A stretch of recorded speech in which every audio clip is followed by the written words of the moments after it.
All right, welcome back to the channel. It's your boy Fanon. And in this video, we're going to be in the 168-pound division where Demetrius Andrade's trainer spoke out about the potential upcoming fight between David Benavidez and Canelo Alvarez after having coached against both parties. And he gives, in my opinion, a shocking or a surprising prediction coming off of that fight about who he thinks will win and why. But it's definitely something that should be listened to because I have a suspicion that we're going to be able to see that fight coming up. But let's talk about that in this video.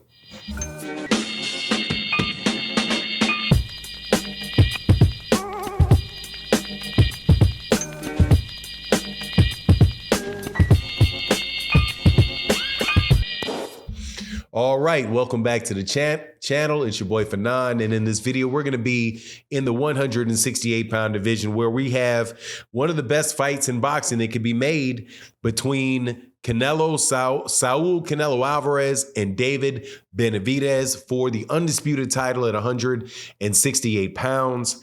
You now have, after we had this fight this weekend between David Benavidez and Demetrius Andrade, we now have Andrade Rozier giving his thoughts and sharing his thoughts on who he thinks would win the fight between the two.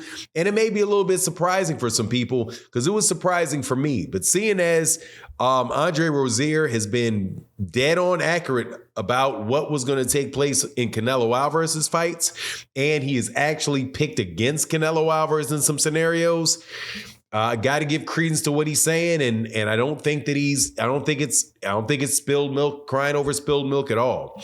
But before I get into the details, let me welcome you back to the channel.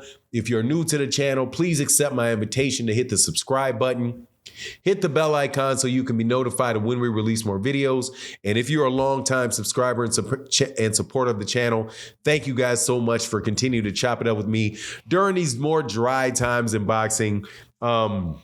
Some of these fights, are really, really entertaining, but they're not necessarily, really galvanizing all of the boxing public. And that is the case of the fight that we had this last weekend, which was a tremendous fight card. The last fight card, or a pay-per-view fight card that is going to be aired on Showtime. You had, at the headliner of it, you had David Benavidez versus Demetrius Andrade. Battle of undefeated fighters.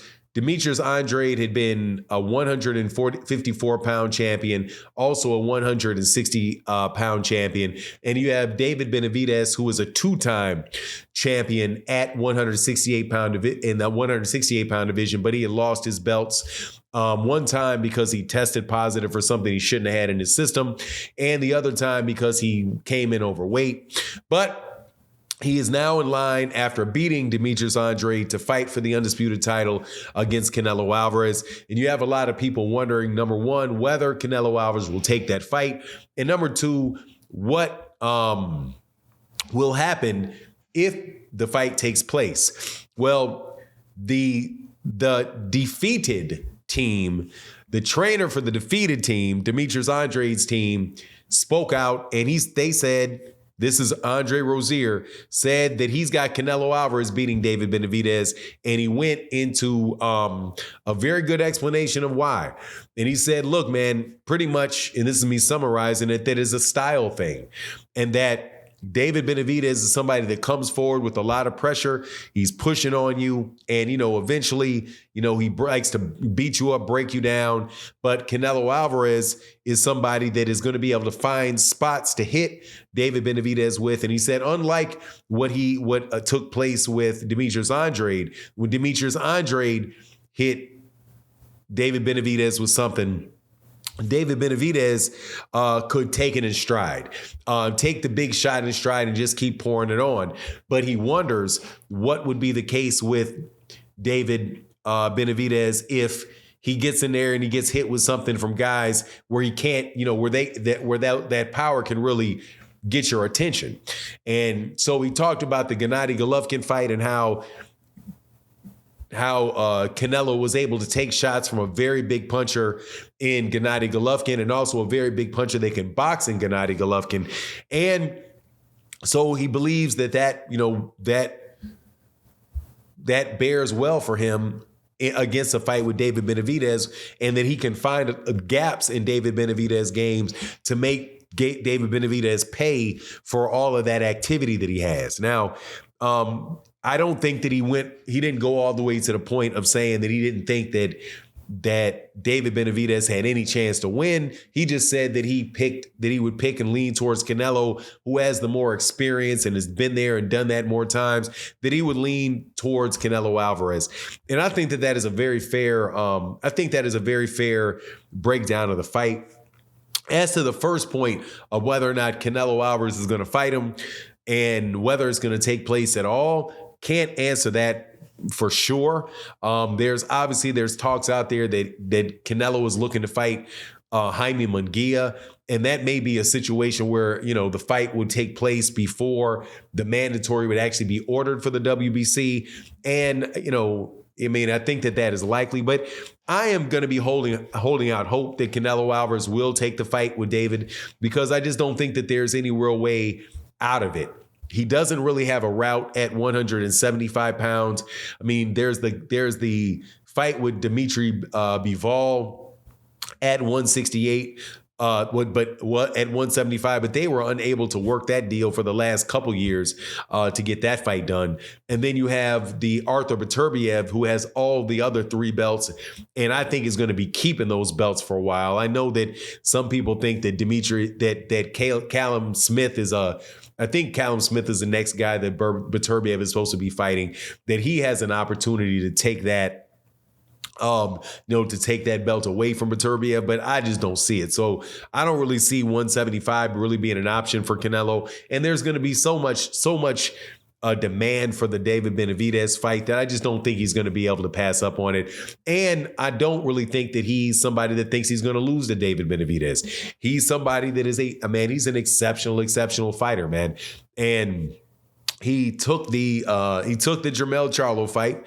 I know a lot of people would say that wasn't, necessarily the most competitive fight heading into it. But he took that fight. He looked spectacular in that fight. With the best that he's looked in several fights before that. He may decide that he wants to stay at 168 because that's the division where he can really show up best at. And I don't think that's the case in 175. And as far as a prediction for Andre Rozier, look, man, he was 100% on point when he talked about when he predicted the Dimitri Bivol fight with Canelo Alvarez, and said, I see Dimitri Bivol beating him because he just thinks that of the style that Dimitri Bivol has. Now, I would be interested to see what he thinks, what Andre Rozier would think about a matchup between Dimitri Bivol and David Benavidez, just to see how he thinks the style may play out. But at the end of the day, man, I think we're going to get that David Benavidez Canelo Alvarez fight. At least I'm very hopeful for it. I don't know who's going to win, honestly. If this was before the fight with Charlo, I would have said, I got David Benavidez beating him. But I think those are some really good, solid points, because Demetrius Andrade changing angles and landing shots on David, he was able to do it, but he just didn't have the power really to affect David at all. But I'm pretty sure that Canelo Alvarez got the power to affect anybody if he really lands clean on him, especially if he's slipping in between shots and a guy's throwing a lot of shots and giving you an opportunity to counter and really wanting to fight at close range. But anyway, that's my take on the matter. Please let me know what you think in the comment section. And with that, I'm out. Peace.